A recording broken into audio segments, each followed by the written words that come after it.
Sejumlah petugas menyusuri gang-gang di kawasan Jalan Tangga Takat, Kelurahan Tangga Takat, Seberang Ulu 2 Palembang pada 28 Juli 2025. Mereka mendatangi rumah-rumah warga, mencatat data, mewawancarai kepala keluarga, dan mengisi formulir melalui ponsel pintar yang langsung terhubung ke sistem pusat.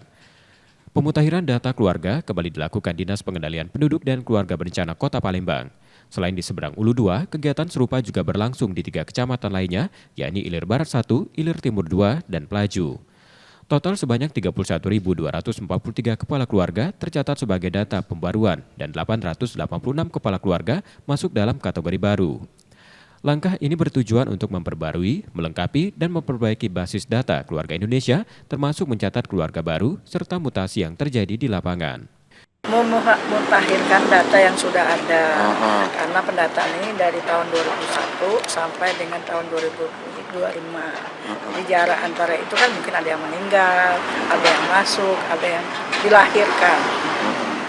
KB itu tidak menyetop kehamilan, tapi membuat jarak kehamilan. Jadi kalau tadi diwawancarai tidak KB karena beliau baru 1 anaknya, sehingga dia melepas KB untuk menantikan anak yang kedua.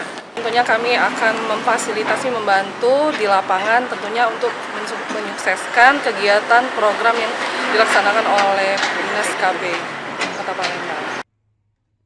Data yang terkumpul nantinya akan menjadi dasar dalam pembangunan yang berwawasan kependudukan dan keluarga agar program pemerintah lebih tepat sasaran dan menyentuh kebutuhan masyarakat secara menyeluruh. Yudi Keswanto, Kompas TV, Palembang, Sumatera Selatan.